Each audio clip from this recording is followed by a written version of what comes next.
près. Vous êtes avec l'apôtre Merveille Moussafiri dans son émission aimable, La Voix du Christ Roi, dans son thème unique. Jésus-Christ est Dieu, présenté dans le Coran des musulmans et dans la Bible de l'humanité. Oui, voici le Coran, voici la Bible. Nous vous amenons à répondre à la question de notre voisin musulman qui a dit si Jésus-Christ est Dieu, il passait toute la nuit en train de prier quel Dieu? Sa question relate sur le livre de Luc, chapitre 6, verset 12. Et en ce temps-là, Jésus-Christ s'est rendu sur la montagne pour prier. Il passa toute la nuit à prier Dieu. C'est là où les musulmans ont pris cette question pour maintenant poser une question. On dit que non, si Jésus-Christ est Dieu, il passait toute la nuit prier quel Dieu, si lui est Dieu. Alors, la réponse n'est pas loin. Nous ne sommes pas loin à leur répondre.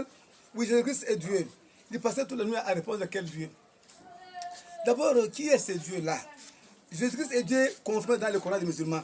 Dans le Coran des musulmans, quand nous lisons Sourate 19, verset 34, on montre comment Jésus-Christ est Dieu. 34 nous montre: tel est Issa, Jésus, fils de Marie, parole de vérité, dont ils doutèrent. C'est-à-dire que non, tel est Issa, parole de vérité, dont ils doutèrent. C'est-à-dire que le Coran des musulmans passe maintenant à montrer en amont et en aval que Jésus-Christ est la parole de vérité. Or, la parole de vérité est l'une des attributions réservées à Allah, donc réservée à Dieu. Donc c'est Dieu seul qui est la parole de la vérité. Donc ils ont même ajouté Dieu est la parole de Dieu de la vérité. Y compris la parole, c'est l'une des attributions de Dieu. La vérité, c'est l'une des attributions de Dieu. Donc Dieu est celui qui est véritable et Dieu est celui qui est la parole. Ok. Si Jésus-Christ est la parole, c'est-à-dire la parole est Dieu, Jésus-Christ est Dieu. Maintenant, il passait toute la nuit en train de prier quel Dieu encore. C'est ça le musulman pose la question. C'est là où il se cogne à la pierre angulaire sans pour ne pas savoir de quoi répondre. Oui. La réponse c'est Jean 1, verset 14.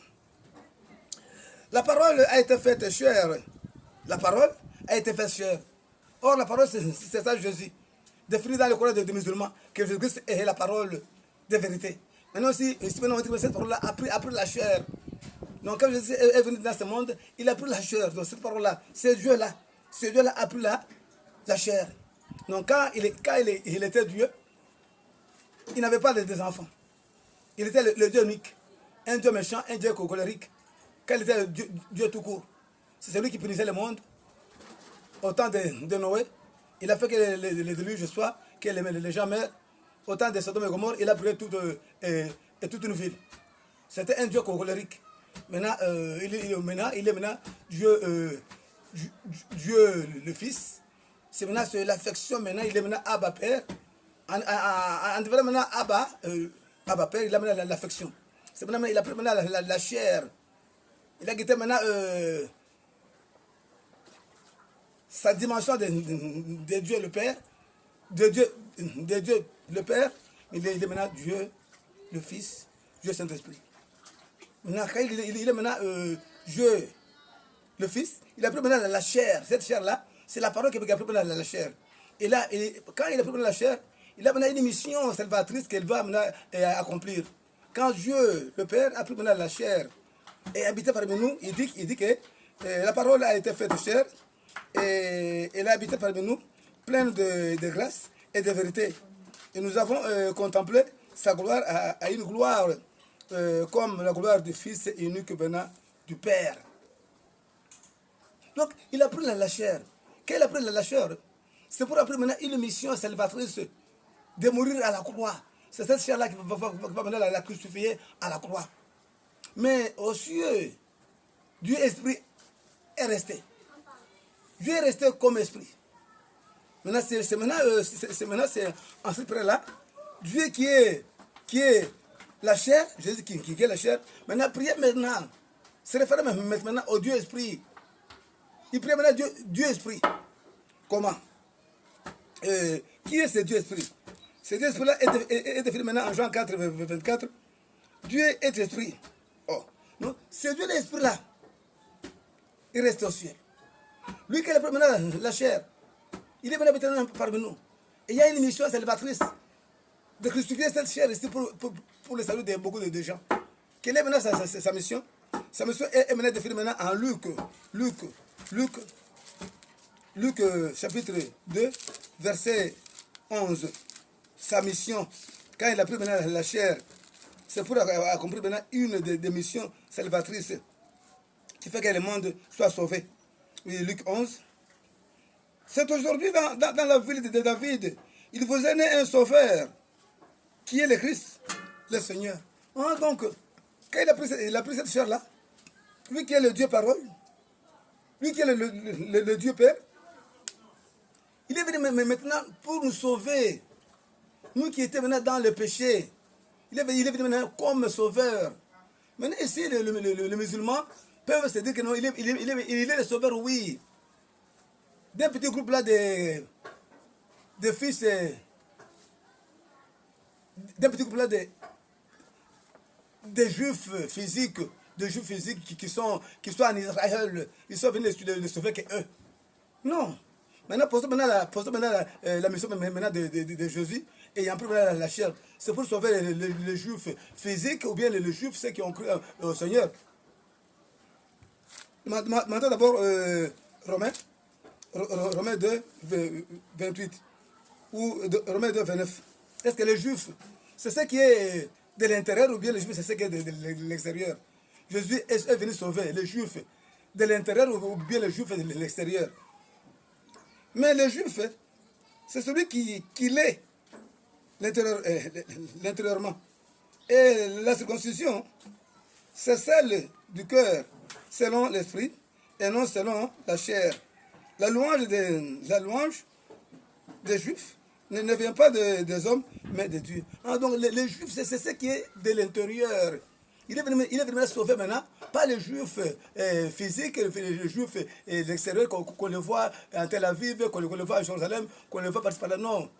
Le juif qu'il est venu sauver, c'est quiconque qui a cru maintenant en ce Seigneur Jésus-Christ, qui a cru en lui, il est maintenant juif spirituel. Quiconque maintenant qui a cru en lui. Ok. Et lisons, est-ce qu'il est le sauveur des juifs physiques ou bien des juifs de l'intérieur? Oui, lisons Jean 12. Lisons le livre de Jean 12 et 47.